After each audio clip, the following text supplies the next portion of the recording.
சென்னை காவேரி மருத்துவமனையில் திமுக தலைவர் கருணாநிதி இரண்டாவது நாளாக சிகிச்சை பெற்று வருகிறார். இது குறித்த கூடுதல் விவரங்களை அங்கிருக்கும் நமது செய்தியாளர் ரமேஷிடம் கேட்கலாம். ரமேஷ், திமுக தலைவர் கருணாநிதியோட உடல்நிலை இப்ப எப்படி இருக்கு? மருத்துவமனை நிர்வாகம் என்ன சொல்லுது? அதாவது உடல்நிலை தற்பொழுதும் சீராக இருக்கிறது. நேற்று இரவு சில பரிசோதனைகள் அவருக்கு செய்யப்பட்டிருக்கிறது.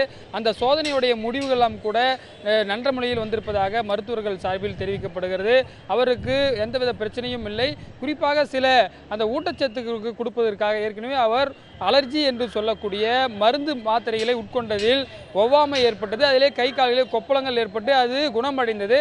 இருந்தாலும் அதன் ஒரு மாதத்திற்கு மேலாக அவர் சிகிச்சை எடுத்ததால் அவருக்கு அந்த ஹைட்ரேஷன் என்று சொல்லக்கூடிய திரவ நிலையிலான சத்து என்பது குறைந்திருக்கிறது. அந்த சத்துக்களை கொடுப்பதற்கு மருத்துவமனையில் தங்கி சில சோதனைகளை செய்து அதற்கேற்ற சில ஊட்டச்சத்துக்களை, புரதம் உள்ளிட்ட ஊட்டச்சத்துக்களை மாத்திரை வடிவிலே மருந்து வடிவிலே பெற வேண்டிய ஒரு சூழல் இருக்கிறது. அதை பெறுவதற்காக தான் தற்பொழுது வந்திருக்கிறார்.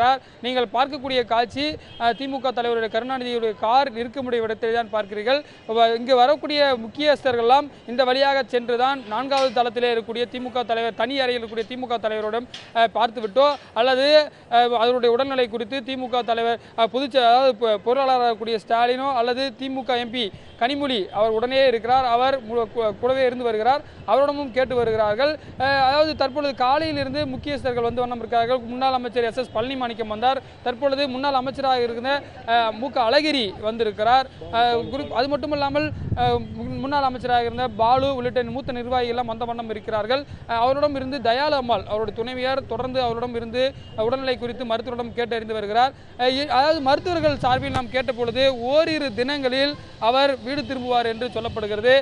ஏற்கனவே அறிக்கை என்பது தெளிவாக விடப்பட்டிருக்கிறார். தலைமைக்கு திமுகவுடைய கழகத்தில் இருந்தும் அதே போல மருத்துவத்துறை சார்பிலும் இரண்டு வேறு அறிக்கைகள் இருக்கிறது.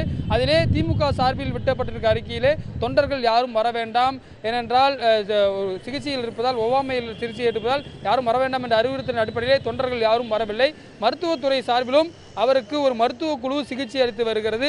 ஓரிரு தினங்கள் தங்கியிருந்து சிகிச்சை பெற்றுவிட்டு வீடு திரும்புவார் என்றும் மருத்துவத்துறை சார்பிலே தெரிவிக்கப்பட்டிருக்கிறது.